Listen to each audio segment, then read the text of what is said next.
अच्छा, बहुत सारे लोग रूह अफ़ज़ा का इस्तेमाल करते हैं, शरबत पीते हैं। मुल्क के मुख्तलिफ़ हिस्सों में पी जाती है, भारत में भी, पाकिस्तान में भी। रमज़ान के महीने में ज़्यादा इस्तेमाल होती है। ये शुरुआत कहाँ से हुई थी?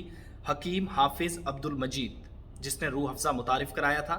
लेकिन तक़सीम हिंद, जब हिंदुस्तान दो हिस्सों में तक़सीम हुआ, एक पाकिस्तान बन गया, एक हिंदुस्तान है, इसके बाद दोनों मुल्कों में फ़रोख्त होने लगा, उधर भी इधर भी।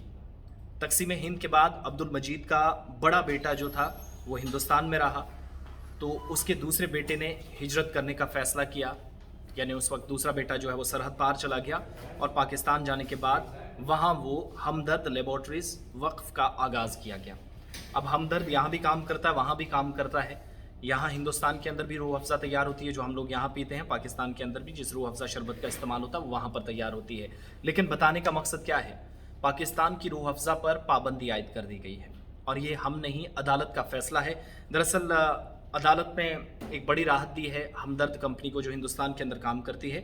दिल्ली हाई कोर्ट ने ट्रेड मार्क की खिलाफ वर्जी के मुकदमे की समाअत की और इस दौरान अमेज़ॉन इंडिया, जो अमेज़ॉन पाकिस्तानी साख्ता रूह अफ़ज़ा फ़रोख्त कर रहा था, उसे रोक दिया। कहा जो पाकिस्तान में तैयार होने वाली रूह अफ़ज़ा है उसे फौरी तौर पर रोक दिया जाए। हमदर्द नेशनल फाउंडेशन और हमदर्द लेबॉर्ट्रीज़ इंडिया, यानी जिसे हमदर्द दवाखाना कहा जाता है, उसने हाई कोर्ट के सामने एक दरख्वास्त दायर की थी जिसमें दरख्वास्त की गई थी कि अमेज़ॉन इंडिया को अपने प्लेटफॉर्म पर जो पाकिस्तान में तैयार की जाने वाली रूह अफ़ज़ा है उसको फ़रोख्त करने से रोका जाए। ये यहाँ के हमदर्द ने कहा था क्योंकि पाकिस्तान के हमदर्द अमेज़ॉन के थ्रू आ रही थी। अब लेता कौन था ये किसी की डिटेल्स नहीं आती थी। वो सारी चीज़ें रोकने के लिए अदालत में पहुँचे। हमदर्द दवाखाना के जो वकील हैं उन्होंने अपने दलाइल पेश करते हुए क्या कहा? कोर्ट का ऑर्डर मैं बता रहा हूँ कि पाकिस्तान में तैयार करदा जो रूह अफ़ज़ा है वो legal metrology act 2009, legal metrology packaged computed rules 2011 और food safety and standards act 2006 की दफात पर अमल नहीं करती। यानी यहाँ का जो कवायद व ज़वाबित हैं, यहाँ के जो रूल्स हैं आइन के मुताबिक, वो फ़रोख्त नहीं होती।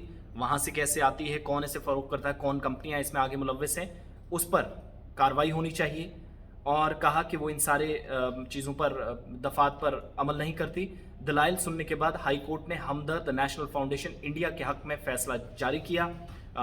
फ़ैसला जो है वो मुस्तकिल तौर पर हुक्म जारी कर दिया और फ़ैसला उनके हक़ में सुना दिया, हमदर्द इंडिया के हक़ में।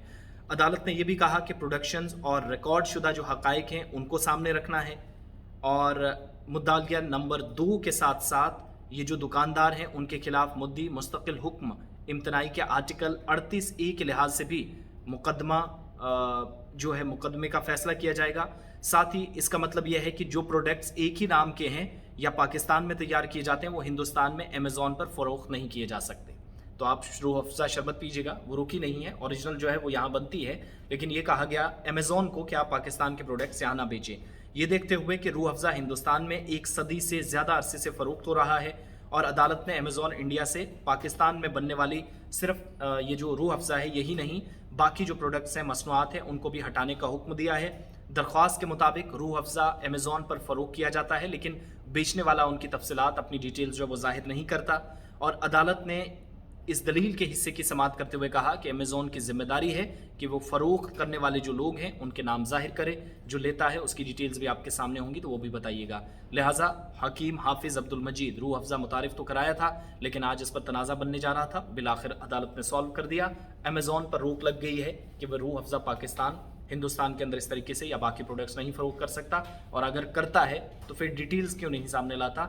जो लोग आपसे प्रोडक्ट्स लेते हैं, बाकी प्रोडक्ट्स भी इसी तरीके से बैंड है। ये सिर्फ हमदर्द इंडिया के हक़ में फ़ैसला आया है जिनने कहा था कि हम हमदर्द बेचते हैं, लेकिन कुछ लोग इस तरीके से ऑनलाइन कारोबार भी करते हैं जिससे हमें नुकसान पहुँचाने की कोशिश है।